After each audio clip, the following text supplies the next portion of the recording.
Hallelujah. Praise the Lord, everyone. Hallelujah. आप सभी को जय मसीह की। We thank and praise the Lord for this wonderful time that He has given us to worship Him. हम परमेश्वर का धन्यवाद देते हैं सुंदर समय के लिए जो उसने हमें दिया कि हम उसकी आराधना करें। I thank every member of Satsang Believer और Fellowship मैं सत्संग बिलीवर फेलोशिप के हर एक व्यक्ति का धन्यवाद देता हूँ for this wonderful time of thanksgiving, praise, and reading the Word. और उन्होंने एक सुंदर रीति से परमेश्वर की आराधना की और वचन से पठन को किया। The prayer time that we had, और जो प्रार्थना का समय हमारे बीच में था, we could lift our hearts to the Lord. हम अपने हृदयों को परमेश्वर के सन्मुख उठा सके। Everything we need to thank God for. हर चीज के लिए हमें परमेश्वर का धन्यवाद देना चाहिए। Let's come into the Word of God. आइए हम परमेश्वर के वचन में जाएंगे। As you are aware that we are meditating on the Song of Solomon. और जैसा कि आप सभी जानते हैं कि हम श्रेष्ठ गीत की पुस्तक का अध्ययन कर रहे हैं। Last 3 sessions we saw very beautiful study और आखिरी 3 भागों में हमने एक सुंदर अध्ययन को किया how the lover comes to see the bride. कि कैसे एक दूल्हा अपनी दुल्हन को देखने आता है। The second message we saw how the bride was making lame excuses and did not open the door for him. और दूसरी बार हमने देखा कि किस तरह से उस दुल्हन ने तरह-तरह के बहाने बनाए और दरवाजे को नहीं खोला। The lover turned back. और जो प्रेमी था वो वापस पलट गया। Last Sunday we saw that then the bride ran after the groom. और फिर हमने देखा कि किस तरह से वो जो दुल्हन है वो अपने दूल्हे के पीछे भागती है। But with all devastation she could not find him. और ये दुखद स्थिति में वो अपने प्रेमी को नहीं पा पाती। She harmed herself immensely. और वो अपने आप को पीड़ित और दुर्दशा में पाया हुआ पाती है। Yet she did not find him. फिर भी वो अपने प्रेमी को नहीं पाती। The beautiful lesson that we have learned is, और जो अद्भुत वचन जो हमने सीखा है वो यह है as the Lord has put desire in our कि hearts, जैसे परमेश्वर ने हमारे हृदयों में इच्छाओं को रखा है, let us long for Him every day, every time, every आइए हम moment. परमेश्वर के सन्मुख बने रहे हर क्षण हर परिस्थिति में। And when He comes and knocks at the door, और जब वो आकर द्वार को खटखटाता है, let's not have any excuses but just to go and open it as quick as possible. हम किसी तरह से बहाने न बनाए पर एकदम जाकर उस द्वार को खोल दें। We be careful that we don't get a chance that He goes back हमें ये ध्यान देना है कि ऐसा ना हो कि वो वापस पलट जाए and we miss Him. और हम उसे खो दें। We have studied all 3 weeks separately all these 3 points. हमने पूरे तीनों हफ्तों में इन बातों को अलग अलग तरीके से देखा है। Now we will move forward. और अब हम वचन में आगे जाएंगे। And I'll like to draw your attention और मैं आपका ध्यान उस ओर खींचना चाहूंगा। to chapter 5 and verse 9. हम 5वें अध्याय के 9वें वचन को देखेंगे। What is your beloved more than another beloved? O fairest among women, what is your beloved more than another beloved, that you should so charge us? हे स्त्रियों में परम सुंदरी, तेरा प्रेमी और प्रेमियों से किस बात में उत्तम है? तू क्यों हमको ऐसी शपथ धराती है? Now, in verse 8 we come to learn that और 8वें वचन में हम ये सीखते हैं the Shulamite asks her friends to pursue and find the bridegroom. कि यहाँ पे जो दुल्हन है वे अपने मित्रों से कहती है कि जाकर मेरे दूल्हे को ढूंढो। And she says, I charge you, O daughters of Jerusalem, if you find my beloved, that you tell him I am lovesick. वो उसको अपने मित्रों को ये कहती है कि हे यरूशलेम की पुत्रियों, मैं तुमको शपथ धराकर कहती हूँ, यदि मेरा प्रेमी तुमको मिल जाए तो उसे कह देना कि मैं प्रेम में रोगी हूँ। Now this is a message that the bride wants to send to the groom. ये जो संदेश है ये दुल्हन अपने दूल्हे के लिए देना चाहती है। And the friends of the bride, they are listening to the instructions and they said, wherever you find him, just tell him that Shulamite is just mad after you.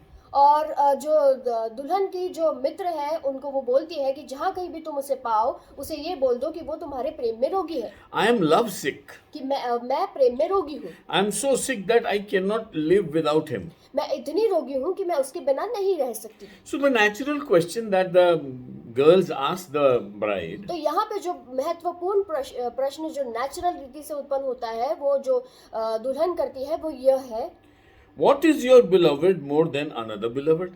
कि तुम्हारा प्रेमी और प्रेमियों में किस बात में उत्तम है। This is a very good question. ये बहुत महत्वपूर्ण क्वेश्चन है। There are so many people in this world. बहुत सारे लोग इस दुनिया में हैं। There are so many people who are adored in this world. बहुत सारे लोग हैं जो दुनिया में जिनको अडोर किया जाता है। There are many people who claim to be gods and they are worshipped. और बहुत सारे लोग अपने आप को भगवान के रूप में प्रदर्शित करते हैं और बहुत सारे लोग उनकी आराधना करते हैं। Now to the woman, her friends ask, what is so beautiful in him? और जो दुल्हन है उससे उसके दोस्त पूछते हैं कि उसमें इतना सुंदर क्या है। Why is it different from others? ऐसा क्या है जो वो दूसरे लोगों से अलग है। Why do you grade him in a very special grade? और ऐसा क्या है कि तुम उसे एक अलग दर्जे पर रखते हो। This is the question that is asked by people everywhere. और ये जो प्रश्न है वो हर एक व्यक्ति से पूछा जा रहा है। When we say that Jesus is above all, there can be nobody like Jesus, then people ask, why do you say that? और जब हम ये कहते हैं कि यीशु मसीह सबसे ऊंचा है तो लोग हमसे पूछते हैं कि ऐसा क्यों है। We adore him as the highest of all. हम उसको सर्वोच्च के रूप में अडोर करते हैं। When we are born again, we get that sense that there is nobody very near to him even. और जब हम नया जन्म पाते हैं तो हम उस सेंस को पा लेते हैं कि उससे करीब कोई भी नहीं है। He is far, far above everyone. वो हर किसी से ऊंचा है। The Bible says in Philippians 2, और फिलिपियो 2 में बाइबल हमें ये बताती है God gave him a name above all names. कि परमेश्वर ने उसे वो नाम दिया जो सब नामों में ऊंचा है। And all three realms will bow before him. और तीनों लोग उसके सामने घुटने टेकेंगे। There is nobody like him. कोई भी उसके तुल्य नहीं है। But if somebody comes as a human being, पर यदि कोई मनुष्य के रूप में आ जाए and if he humbles himself और यदि वो अपने आप को दीन करे and becomes an ordinary person of the road, और एक साधारण व्यक्ति बन जाए वो, then naturally people have to ask that question, why so special तो about him? इसीलिए लोग ये प्रश्न को उठाते हैं कि उसमें क्या खास बात है।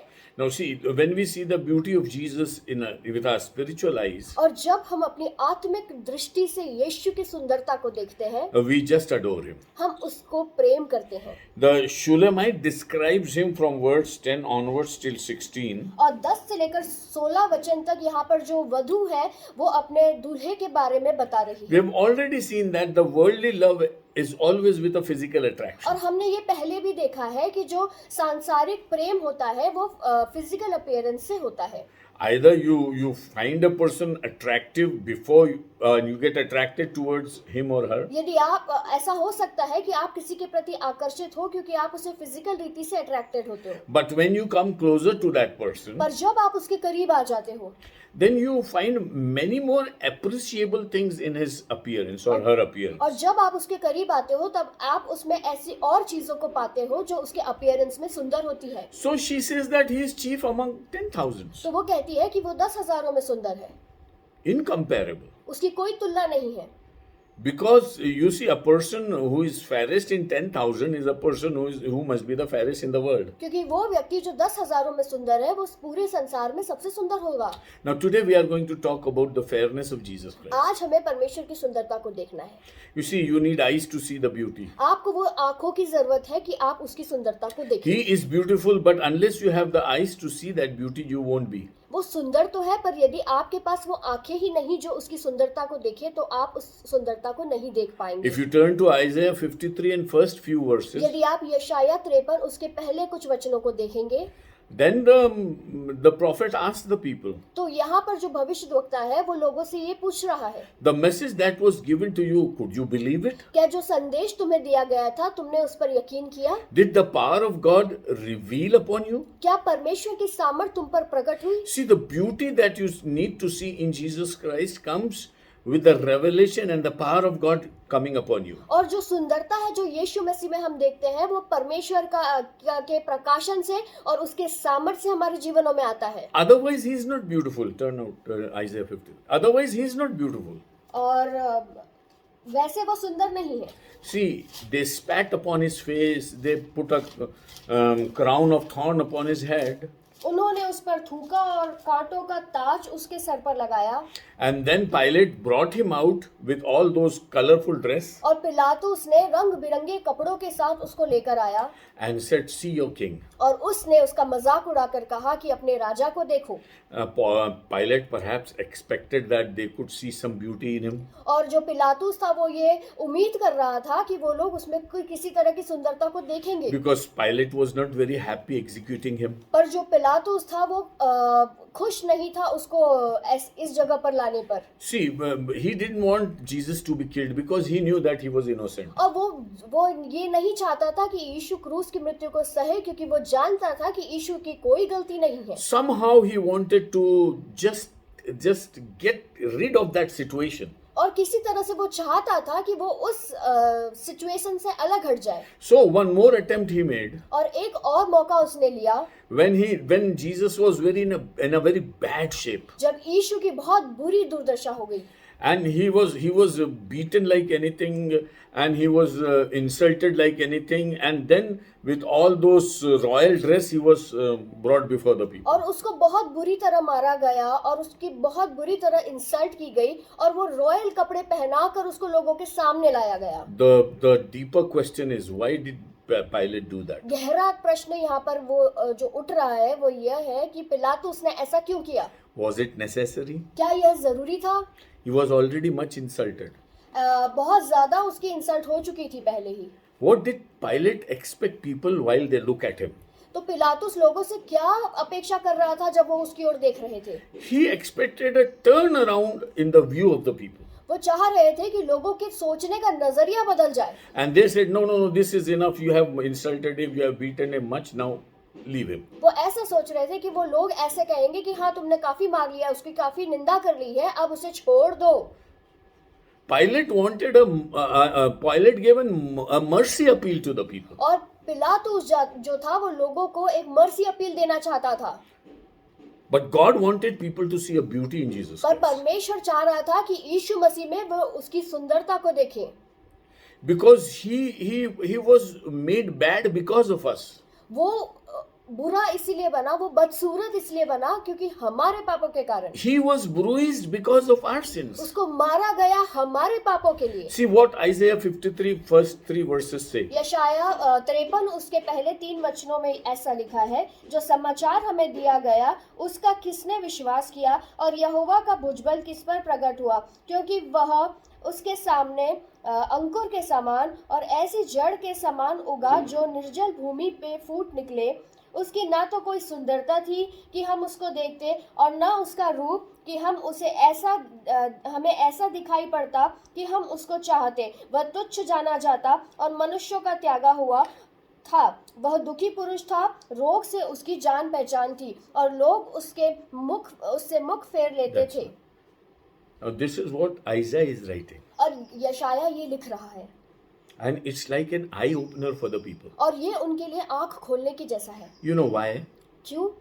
Because this was written 750 years before the birth of Christ. क्योंकि 750 साल पहले यीशु मसीह के जन्म से पहले ये लिखा हुआ था। Isaiah was an old prophet. यशाया जो था वो एक पुराना भविष्यद्वक्ता But था। God gave him grace to prophesy about Jesus पर Christ. परमेश्वर ने उसे ऐसा अनुग्रह दिया कि वो यीशु के बारे में भविष्यवाणी He करे। not only talks about the sacrifice and the achievement through the sacrifice on the cross, उसने ना केवल उसके बलिदान के बारे में चर्चा की और उसके बलिदान से जो चीजें जो इनाम लोगों को मिलने वाली थी उनके बारे में उसने but he बताया, also raised a fundamental question which was going to arise when Jesus was to suffer. पर उसने एक बेसिक प्रश्न को यहाँ पर उठाया जब यीशु मसीह क्रूस पर जाने वाले थे। उस प्रश्न को उठाया, When Jesus will be bruised, when Jesus will look ugly before the people, who will see his beauty? जब यीशु मारा जाएगा और जब यीशु लोगों के सन्मुख बुरा दिखेगा, दुर्दशा में दिखेगा, तो कौन उसकी सुंदरता को देखेगा? Because people have discarded him as an ugly thing. क्योंकि लोगों ने उसको अलग कर दिया है बुरा समझकर। Shulamite, what is special about your bridegroom? शुलेमाइट से यहाँ पूछा जा रहा है कि तुम्हारे दूल्हे के लिए के विषय में क्या महत्वपूर्ण है? Why do you say that he is fairest of 10,000? ऐसा तुम क्यों कहती हो कि वो 10,000 में सुंदर है? Is there any beauty in his sacrifice? क्या उसके बलिदान में कोई सुंदरता है? Can you see that? क्या आप उसको देख सकते हो? See, this is a very basic question that the world asks today also. देखिए, ये बहुत साधारण सा प्रश्न है जो लोग आज के दिन में पूछते हैं। If you are totally devoted to Christ, all in all, यदि आप परमेश्वर के प्रति डेडिकेटेड हो पूरी तरह से, a natural question comes before the people. Why this kind of a love which is not available in this और world? बहुत साधारण सा प्रश्न लोग करते हैं कि इस तरह का प्रेम क्यों जो दुनिया में पाया भी नहीं जाता। The way you love your lover, nobody else loves anybody else. जिस तरह से तुम अपने प्रेमी से प्रेम करते हो उस तरह से कोई तुमसे प्रेम नहीं करता। Shulamite, this love is not popular in this world. ये जो प्रेम है इस दुनिया में पाया ही नहीं जाता। This is a unique love, and how do you get that, and how do you claim that he is so beautiful? और ये एक स्पेशल तरह का प्रेम है और कैसे तुम उसे कहती हो कि ये बहुत अद्भुत है। Now, the same Jesus, there is a prophecy by a psalmist also. और भजन संहिता की पुस्तक में भी यीशु के लिए कुछ भविष्यवाणी की If you गई है। turn to Psalm 45, यदि आप भजन संहिता उसके 45वें वचन को again देखेंगे, you must अध्याय को remember, देखेंगे, again you must remember that the Psalms were written almost in the days of kings, which was around 1000 to 800 BC. और ये जो भजन संहिता की पुस्तक है ये उन राजाओं के समय पर लिखी गई थी जो 800 से 1000 साल पहले हुए यीशु के। So much more older than Isaiah. तो यशाया से भी पुरानी पुस्तक है ये। And then in chapter 45, the psalmist says, और 45वें अध्याय में जो भजनकार है वो just ये read कहता है। first few verses. हम उसके पहले कुछ वचनों को देखेंगे। The psalmist says, I see a beauty in him. भजनकार कहता है कि मैं उसमें एक सुंदरता को देखता हूँ। Isaiah say, you won't see any beauty. This is a prophecy. और यशाया कहता है कि तुम किसी तरह की सुंदरता नहीं देखोगे और ये रही वो भविष्यवाणी। And the psalmist says that he is the most beautiful. You will be able to see him. और जो भजनकार है वो ये कहता है कि वो सबसे सुंदर है और तुम उसको देखोगे वैसा। So who is right तो कौन among सही both? है? इन दोनों में से कौन सही है? See, Isaiah is also right because he talks about the common reaction of the general people of this world. यशाया भी सही है यहाँ पर क्योंकि वो उन लोगों की बात नजरिए से बोल रहा है जो लोग उसे क्रूस पर चढ़ा हुआ देख रहे हैं। But the psalmist is also right because he is seeing with his spiritual eyes the beauty of Jesus Christ. और भजनकार भी यहाँ पर सही है क्योंकि वो अपनी आत्मिक दृष्टि से यीशु की सुंदरता को देख रहा Just है। read a few verses, the first few verses of Psalm 45. आइए हम भजन संहिता उसके 45वें अध्याय के पहले कुछ वचनों को देखेंगे। मेरा हृदय एक सुंदर विषय की उमंग से उमड़ा रहा है। जो बातें मैंने राजा के विषय में रची है उसको सुनाता हूँ। मेरी जीभ निपुण लेखक की लेखनी बनी है। तू मनुष्यों की संतानों में परम सुंदर है। तेरे होठों में अनुग्रह भरा हुआ है, इसलिए परमेश्वर ने तुझे सदा के लिए आशीष दी है। And verse 17 also. हम 17वां वचन भी पढ़ेंगे। मैं ऐसा करूंगा कि तेरे नाम की चर्चा पीढ़ी से पीढ़ी तक होती रहेगी। इस कारण देश देश के लोग सदा सर्वदा तेरा धन्यवाद करते रहेंगे। The 17th verse also gives a special hint to Jesus Christ because it talks about generation. और 17वां वचन जो है वो यीशु मसीह के लिए एक भविष्यवाणी को बताता है क्योंकि वो पीढ़ियों की बात कर रहा है। Now the psalmist says that my heart is bubbling. और यहाँ पर जो भजनकार है वो ये कहता है कि मेरा जो दिल है वो मगन है, वो आनंदित है, वो उछल रहा है। I can just see one thing and nothing else. और मैं सिर्फ एक चीज को देख सकता हूँ और किसी और चीज को नहीं देख And सकता। so much so that my heart has become a pen writing something. और उस तरह से मेरा दिल हो गया है कि जिस तरह से एक पेन जो है वो यूज किया जाता है लिखने के लिए। And the only thing I want to write, the only song that my lifetime song is that he is beautiful. और एक ही चीज जो मेरी जिंदगी के लिए मैं लिखना चाहता हूँ वो मेरी जिंदगी का गीत है, वो यह है कि वो सुंदर है। See how beautiful it is. देखिए कितनी अद्भुत बात है। Shulamite says he is beautiful. शुलेमाइट जो है वो ये कहती है कि वो सुंदर है। Her girlfriend says, why do you say he is so beautiful? उसकी सहेलियां पूछती हैं कि तुम ऐसा क्यों कहती हो कि वो सुंदर है? What is there so special in him? ऐसा क्या खास है उसके अंदर? And then the Shulamite talks about the fact that he is fairest of 10,000. और फिर वो वधू ये कहती है कि वो 10,000 में सुंदर है। And then she describes him from head to foot. और वो सर से लेकर पैर तक उसका वर्णन करती है। And says that he is beautiful. और कहती है कि वो सुंदर है। The glorified stature of Jesus Christ is also described in the Bible. जो महिमामय स्टेचर है यीशु मसीह का वो भी वचन में हम पाते हैं। See, John was a disciple of Jesus Christ. यूहन्ना जो था वो यीशु मसीह का शिष्य था। He saw Jesus one person in three ways. उसने यीशु को ऐसा देखा कि एक व्यक्ति 3 तरीकों में है.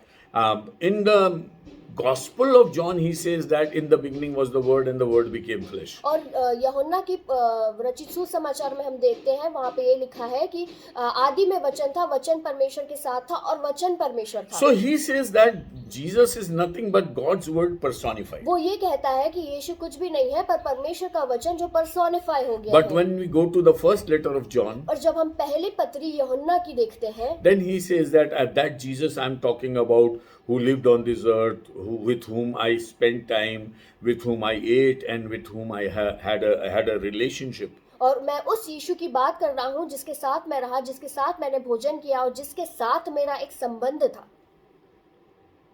Another Jesus. और ये अलग यीशु है.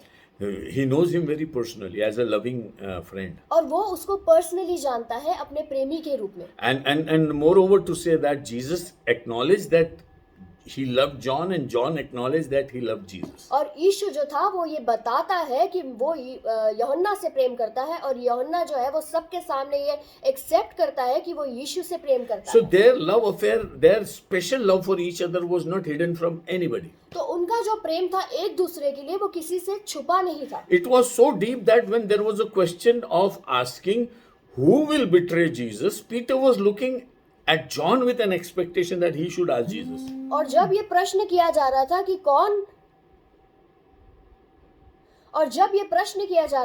कौन यीशु को धोखा देगा, तो पतरस जो है वो यूहन्ना की ओर इस दृष्टि से देख रहा था कि वो यीशु को धोखा देगा. He will not deceive, but he will ask Jesus who is the deceiver. और वो धोखा नहीं देगा पर यीशु से पूछेगा कि कौन धोखा देगा. Peter was not courageous enough to ask who will deceive you. और पतरस जो था उसमें इतना करेज नहीं था कि वो यीशु से पूछ ले कि कौन तुम्हें धोखा देगा. So he wanted to go via John. तो वो चाहता था कि वो यूहन्ना के थ्रू जाए और यीशु से पूछे. So John should ask Jesus who is that person. तो यूहन्ना जो था पतरस उससे ये अपेक्षा कर रहा था कि यूहन्ना यीशु से पूछे कि कौन तुम्हें धोखा देगा. Peter was also a special man of Jesus. पतरस जो था वो भी एक विशेष व्यक्ति था यीशु की जिंदगी में. But he was not worthy of being so close to Jesus that he could ask this पर question. वो इस योग्य नहीं पा रहा था अपने आप को कि वो इस प्रश्न को यीशु से अपने आप से पूछ ले. Again, John was the only disciple who could go and stand before the cross of Jesus और Christ. यूहन्ना वो यीशु का शिष्य था जो क्रूस के सामने खड़ा हुआ. And he was full of love enough to take care of Jesus' और mother. उसके मन में इतना प्रेम भरा हुआ था कि वो यीशु की माता को ध्यान देता है. And he takes her with him. और यीशु की माता को वो अपने साथ लेकर जाता है. As per command of Jesus Christ, he took Mary to his place. और जैसा यीशु ने उसे आदेश दिया था उसी तरह से उसने मरियम को अपने साथ लिया. And there began the change in the life of Mary and brothers of Jesus और Christ. यहाँ पर वो परिवर्तन शुरू हुआ जो मरियम और उसके बेटों में बच्चों में था. That was revealed on the Pentecost. और वो हम पेंटिकॉस्ट के समय पर देखते हैं. When the people were praying on the Pentecost day, जब लोग प्रार्थना कर रहे थे पेंटिकॉस्ट के दिन, Mary and other sons of Mary were also there. और मरियम और उसके अन्य पुत्र भी वहाँ पर थे. And all were filled with the Holy और Spirit. हर एक जन वहाँ पर आत्मा से भर गया. So the love relationship of John with Jesus took Mary to a total change in the family. तो जो प्रेम का संबंध यूहन्ना का यीशु के साथ था उसने मरियम को पूरी तरह से उसके परिवार को भी बदल दिया. This same John, when he was in the island of Patmos, और यही वो यूहन्ना जो पतमुस के टापू पे था, and when he came in the spirit, जब वो आत्मा में आ गया, he saw Jesus and he talked to him. उसने यीशु को देखा और उससे बातें करने लगा. And at that moment, a special description is mentioned. और हम देखते हैं कि वहाँ पर एक विशेष रीति का विवरण वहाँ पर है. From head to toe, how does Jesus look? उसके सिर से लेकर पैर है ये, वो एक फेलियर के समान है. John is not able to describe. यूहन्ना जो है इसको अच्छे से बता नहीं पा He रहा. says his head is like white wool. और वो कह रहा है कि उसके जो बाल है वो श्वेत ऊन के समान है. Because there is nothing better than that to describe. क्योंकि उससे बेहतर कुछ चीज नहीं है जिसकी तुलना उसके सिर से की The जाए. brazen brass, the glittering brass, shining like anything. और जो पीतल के उसके समान उसके उसके पैर हैं, हाँ, his feet were like brazen brass. और उसके जो पैर है वो पीतल के समान है जो चमक रहा है। Like. John says it's like this, और because he यूहन्ना cannot describe it. और यूहन्ना कहता है ये उसके समान है, ये उसके समान है, ये उसके समान है, क्योंकि वो उसकी तुलना किसी और चीज से नहीं कर पा रहा। He doesn't know, in his concept, in his thought, in his subconscious, there is nothing that can describe better than what he was seeing. उसकी सोच में ऐसी कोई भी चीजें नहीं है जो उसको जो यीशु मसीह की जो चित्र थी उसको वो दर्शा दे। He cannot better compare than whatever he knows already. और उसको इससे बेहतर रीति से वो कंपेयर नहीं कर सकता था। See, here Shulamite says that I'll describe him. और यहाँ पर शुलेमाइट कहती है कि मैं उसको describe He is chief among 10,000, verse 10. और वो 10,000 में सुंदर है। Then she describes him head to toe. और वो फिर सर से पैर तक उसका वर्णन करती है। See, when we see God in His glory, जब हम परमेश्वर को उसकी महिमा में देखते हैं, we acknowledge that there is nobody can be like Him. हम ऐसा देखते हैं कि उसके तुल्य और कोई नहीं। If you ask John, can you compare anybody with Jesus? यदि आप यूहन्ना को पूछोगे कि तुम यीशु को किसी और से और की तुलना किसी और से कर सकते हो क्या? John will very neatly say, please don't talk senseless things. और यूहन्ना बहुत स्पष्ट रीति से ये कह देगा कि इसके अलावा तुम मुझसे कुछ ऐसी बातें मत करो। The way that I have seen Him, I have never seen anybody else. और जैसा मैंने यीशु को देखा है, मैंने किसी और को उस रीति से नहीं देखा। He is full of glory. वो पूरी महिमा से भरा हुआ है। And in the book of Ephesians chapter 1 and last verse, और इफिसियों के पहले अध्याय के आखिरी वचनों में हम देखें, the Christ given to us is full of glory. जो मसीह हमें दिया गया वो महिमा से परिपूर्ण है। He is full of glory. He is beautiful. He is a glorified Christ which is given to the church. वो महिमा से Not just a भरपूर है। crucified Christ. Praise the Lord. Crucified Christ is a must for us. But we are provided with a glorified Christ. और crucified मसीह जो हमें दिया गया वो तो ठीक है, पर हमें जो दिया गया वो महिमा से भरा हुआ परमेश्वर यीशु दिया गया। Ephesians chapter 1 last 2 verses. इफिसियो उसका पहला अध्याय उसके आखिरी 2 वचन, और सब कुछ उसके पांवों तले कर दिया और उसे सब वस्तुओं पर शिरोमणि ठहराकर कलीसिया को दे दिया। यह उसकी देह है और उसकी परिपूर्णता है जो सब में सब कुछ परिपूर्ण करता है। So the Jesus that we have today is the Jesus whom John saw in the Revelation. तो यीशु मसीह जो आज हम देखते हैं वो यीशु है जो यूहन्ना ने जिसको देखा था प्रकाशित वाक्य की पुस्तक में। Because Ephesians also, in the book of Ephesians also, it is verified that he was full of glory. क्योंकि इफिसियों की पुस्तक में भी हम देखते हैं कि वो महिमा से भरा हुआ था। God made him glorified and then he offered him to the church. और उसने उसको महिमा से परिपूर्ण किया और कलीसिया को सौंप दिया। So if the church says I am lovesick of Jesus, what is wrong? और जब कलीसिया ये कहे कि मैं उसके प्रेम में रोगी हूँ तो उसमें गलत क्या है? It is very natural. और बहुत स्वाभाविक है। And the Shulamite says to her friends, और यहाँ पर जो शुलेमाइट है वो अपने दोस्तों से ये कहती है wherever you find it, just tell him there is one person who is lovesick of you. कि जहाँ भी तुम उसे पाओ उससे ये कह देना कि तुम्हारे लिए एक व्यक्ति है जो तुम्हारे प्रेम में रोगी है। And then she says that wherever you find him, just tell him that I am still looking after him. और जहाँ कहीं भी तुम उसे पाओ उसे ये कह देना कि मैं अभी भी उसे ढूंढ रही हूँ। Friends are saying, look for somebody else. दोस्त कह रहे हैं कि किसी और को ढूंढ लो। There are so many fair people in this world. बहुत सारे सुंदर लोग हैं दुनिया में। But the Shulamite says, I cannot replace him with anybody. पर यहाँ पर जो वधू है वो ये कहती है कि मैं उसको किसी और से रिप्लेस नहीं कर सकती, उसके बजाय मैं किसी और को नहीं ले सकती। I think there are two kinds of love in this world. देखिए, 2 तरह के प्रेम इस दुनिया में होते हैं। When Ruth wanted to come back with her mother-in-law, जब रूथ वापस आना चाह रही थी अपनी सास के साथ, because the mother-in-law Naomi said that I want to go back to my place Jerusalem. क्योंकि नओमी ने ये कहा कि मैं अपने घर को वापस जाना चाहती हूँ जो कि यरूशलेम She है। was in Moab and her husband and 2 sons had died. और वो मोआब देश में थी और उसके पति की और उसके बच्चों की मृत्यु हो चुकी थी। So the daughters were there, daughter-in-laws were there. और उसकी बहुएं उसके साथ थी।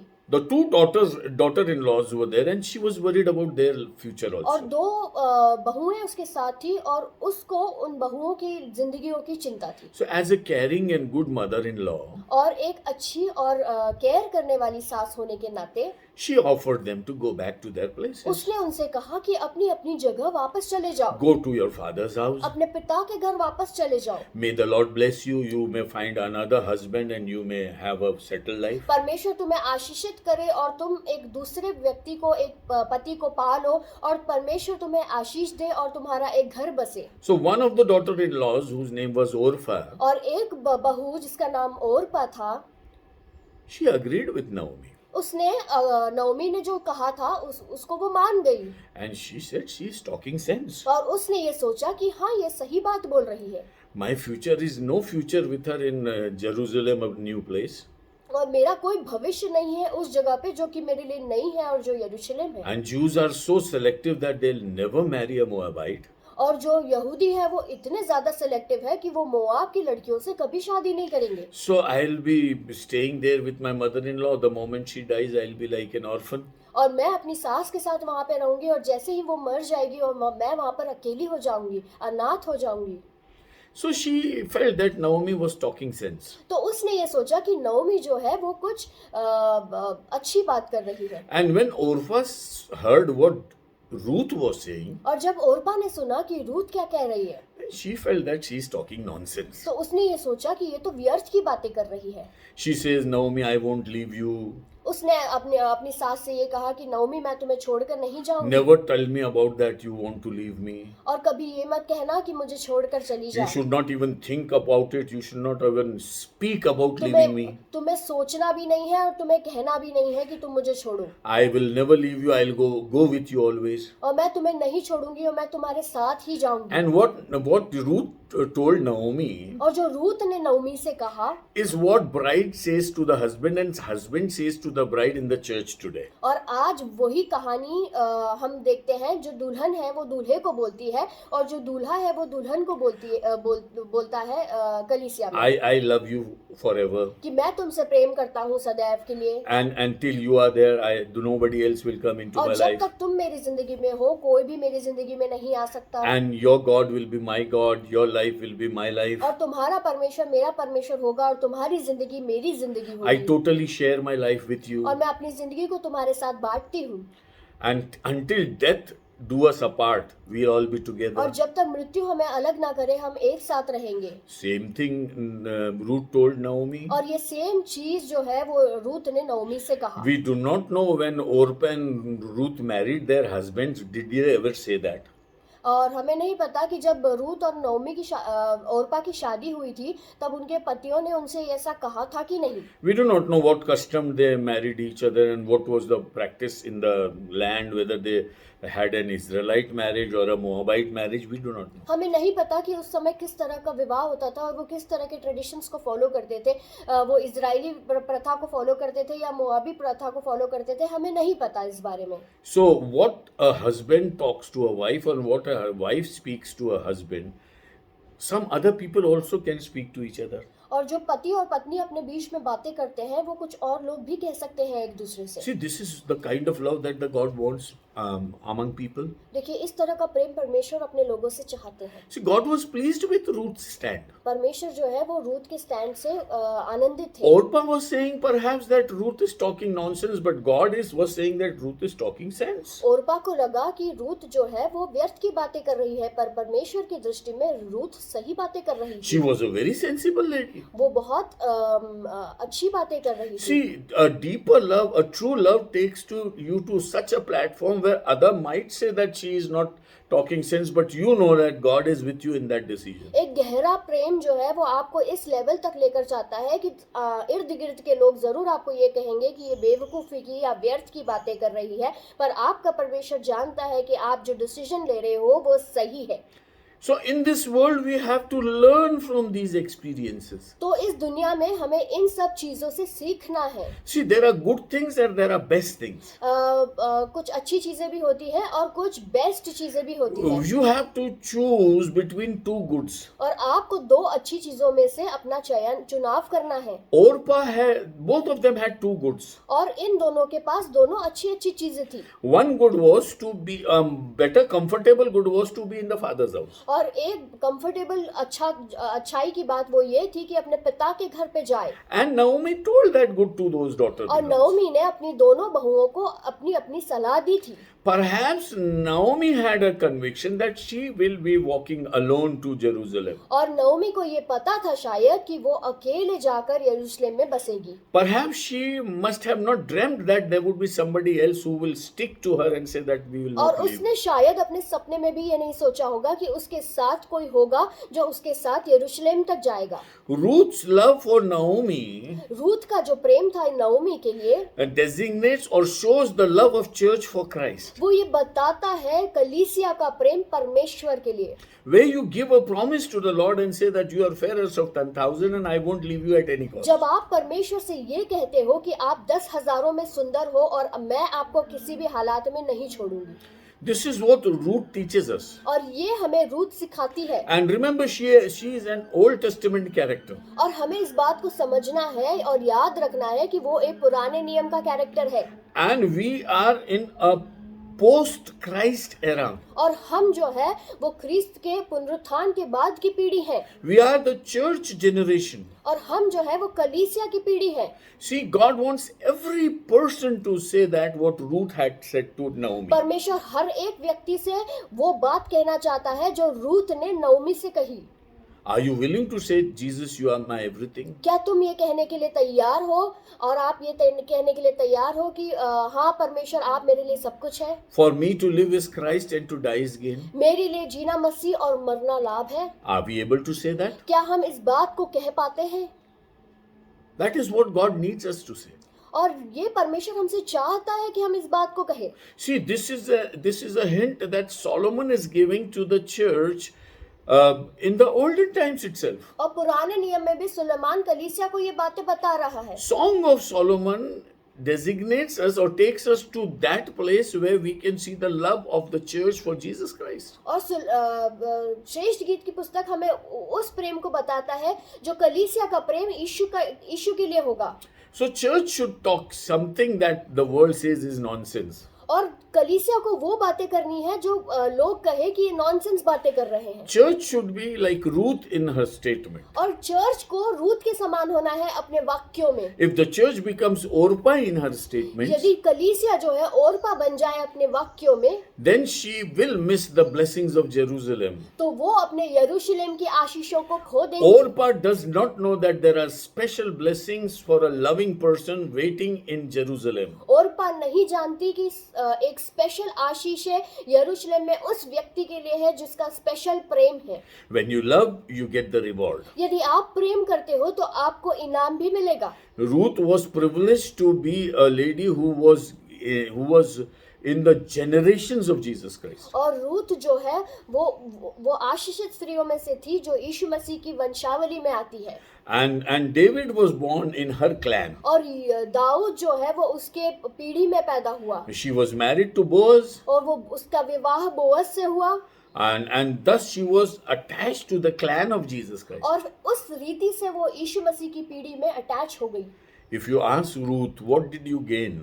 यदि आप रूथ से पूछे कि तुमने क्या हासिल किया, Ruth would say that I have gained the best in this world. Ruth कहेगी कि मैंने इस दुनिया का सबसे बेस्ट हासिल किया है। And she will thank God that she could love Naomi with her whole heart. और वो परमेश्वर को धन्यवाद देगी कि उसने नओमी से अपने पूरे हृदय से प्रेम किया। See, God is inviting us today to love Him with our whole heart. देखिए परमेश्वर आज हमें आमंत्रण दे रहा है कि हम That's why you are my friend.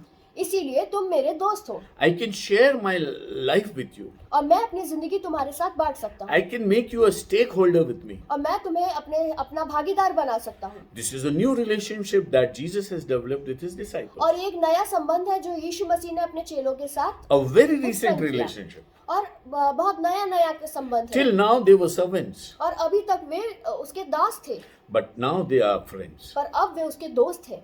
But here the Shulamite says, और यहाँ पर जो शुलेमाइट है वो ये कहती है he is lovely. कि वो सुंदर है, He is fairest of वो 10,000. 10,000 में सुंदर है। Just give my declaration to सिर्फ him. मेरा जो डिक्लेरेशन है वो उसको जाकर बता I दो am lovesick. कि मैं जो हूँ वो प्रेम में रोगी हूँ Unless I find him, और जब तक मैं उसे न पालूं I'll never be satisfied. मैं संतुष्ट नहीं हो सकती। Nothing in this world can satisfy me. इस दुनिया की कोई भी चीज मुझे संतुष्ट नहीं कर My सकती। first and last desire is to meet my love. मेरी पहली और आखिरी इच्छा वो जो है वो यह है कि मैं अपने प्रेमी से मिलूं।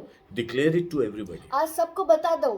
See, when the girls go around searching for him, जब वो दुल्हन अपने दूल्हे को ढूंढने को वो सहेलियां उसको ढूंढने जाती हैं and they'll be meeting people and asking where that person is, और वो लोगों से मिलेंगी और पूछेंगी कि वो व्यक्ति कहाँ है, then people will ask, why are you searching him? तो लोग उससे पूछेंगे कि तुम उसे क्यों ढूंढ रहे हो। Then they will say that I have a message, we have a message to give him. और फिर वो लड़कियां उससे ये कहेंगी कि हमारे पास एक संदेश है उसके लिए।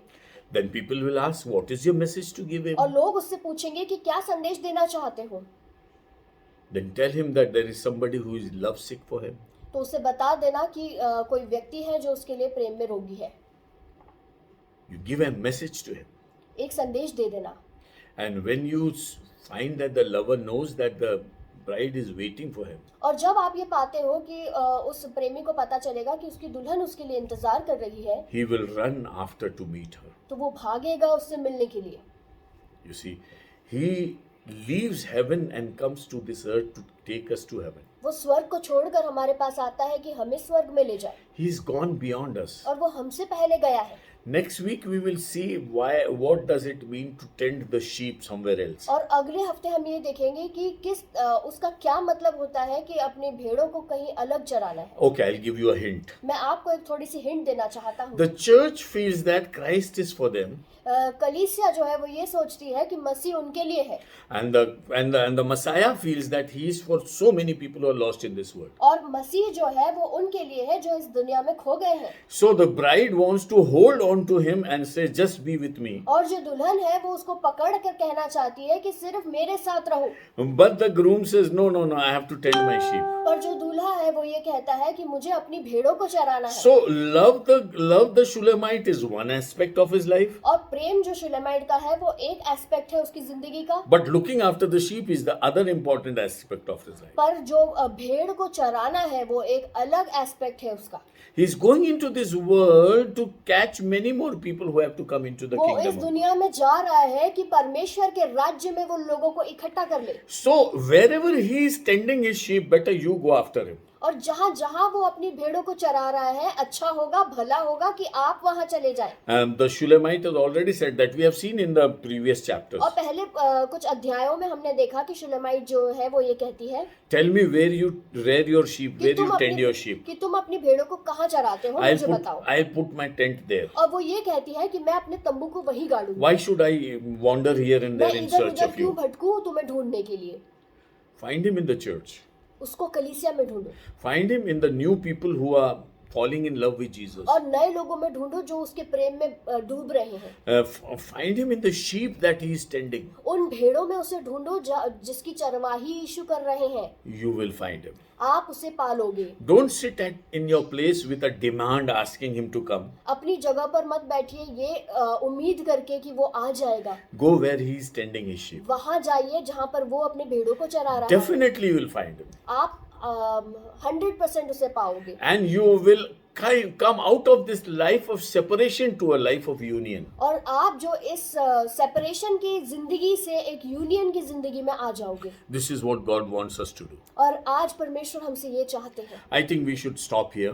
मैं सोचता हूँ कि हमें वचन को यहीं समाप्त Next करना week I have चाहिए। already given you hint that what we are talking about और next अगले week. हफ्ते हम क्या देखने वाले हैं इसके बारे में मैंने आपको थोड़ी सी हिंट जरूर दे दी। Thank the Lord, meditate upon it. और हम परमेश्वर का धन्यवाद दें और उस वचन पे अपने मनन को करें। The gist of the message today is और आज के वचन का जो सार है वो ये है the bride says, I am lovesick. कि यहाँ पे जो दुल्हन है वो ये कहती है कि मैं प्रेम में रोगी हूँ। He is beautiful head to toe. वो जो है वो सर से लेकर पैर तक सुंदर है I can see a beauty in him. और मैं उसमें एक सुंदरता को देखती I हूँ can see the beauty of Jesus as John saw. और मैं यीशु को उस तरह से सुंदर देखती हूँ जिस तरह से यूहन्ना ने उसे देखा। I do not reject him as those people whom the Isaiah prophet talked about. और मैं यशाया नबी की पुस्तक में लिखे हुए लोगों की तरह उसको रिजेक्ट नहीं करती, But I accept him as John. पर मैं उसको यूहन्ना John की did. तरह और मैं उसको यूहन्ना की तरह अपने जीवन में एक्सेप्ट करती हूँ। May the Lord bless us. परमेश्वर आज हमें आशीषित She करे। declares he is fairest of वो 10,000. कहती है कि वो 10,000 में सबसे सुंदर है There is no one like him. और उसके तुल्य और कोई नहीं है। It's imperative and necessary for us और ये हमारे लिए बहुत ही आवश्यक है that we also hold the same कि testimony. कि हम उसी तरह की गवाही को अपने जीवन में Pray to रखें। the Lord, Lord, make me a Shulamite. कि हम परमेश्वर से प्रार्थना करें कि परमेश्वर मुझे उस शुलेमाइट की तरह बना, Lord, make me like Ruth, मुझे रूत की तरह बना, that I gain you at any cost. कि मैं तुझे किसी भी तरह पा लूं, किसी भी cost per. May the Lord bless this. और परमेश्वर हमें इस वचन के द्वारा आशीषित करे। Let's pray and Shiny will lead us in prayer. आइए हम प्रार्थना में जाएंगे। परमेश्वर पिता, हम आपका धन्यवाद देते हैं सुंदर समय के लिए जो आपने हमें दिया। प्रभु यीशु, आप सर्वोच्च है और आप सर से लेकर पैर तक महिमा में भरे परमेश्वर है। प्रभु यीशु, हम आपकी बड़ाई करते हैं इस सुंदर वचन के लिए परमेश्वर जो हमारे सन्मुख खुला है। परमेश्वर, आप हमें प्रतिदिन का मन्ना खिलाते हैं राजा, इसलिए हम आपका धन्यवाद देते हैं। परमेश्वर पिता, इस समय पर प्रभु आपके आगमन के लिए हमें से हर एक जन तैयार होने वाला हो सके। प्रभु आपकी महिमा की बातों को प्रभु आप हमारे जीवनों में प्रकट करें। परमेश्वर, हम आपको किसी भी तरह से अपने जीवन की किसी भी हालत में परमेश्वर हम आपको रिजेक्ट ना करें प्रभु, पर प्रतिदिन परमेश्वर हम आपकी महिमा में आगे बढ़ते चले जाए। प्रभु आप ऐसा अनुग्रह हम में से हर एक पर करें। परमेश्वर, आपका आत्मा नए सिरे से उंडेले प्रभु। जिस तरह से परमेश्वर ये वधू अपने प्रेमी के प्रेम में रोगी है परमेश्वर, उसी तरह से हम में से हर एक जन आपके प्रेम में रोगी होने वाला हो सके। प्रभु वो ग्रेस परमेश्वर हमारी जिंदगियों के लिए हम मांग लेते हैं। धन्यवाद परमेश्वर, क्योंकि आप हमारे मांगने से बढ़कर और मांगने से पहले देने वाले परमेश्वर है। आपका अनुग्रह हमारे लिए काफी है प्रभु, इसलिए हम आपका धन्यवाद देते हैं। सुंदर आराधना के समय के लिए हम आपका धन्यवाद देते हैं राजा। प्रार्थना के समय के लिए हम आपका धन्यवाद देते हैं राजा। वचन के समय के लिए हम आपका धन्यवाद देते हैं। अपने जीवनों से प्रभु हम सारी बड़ाई और सारा आदर और सारी महिमा यीशु सिर्फ आपको देते हैं। प्रार्थना प्रभु यीशु हम आपके सामर्थी नाम से होकर मांग लेते हैं। आमीन। आमीन। आइए भेंटों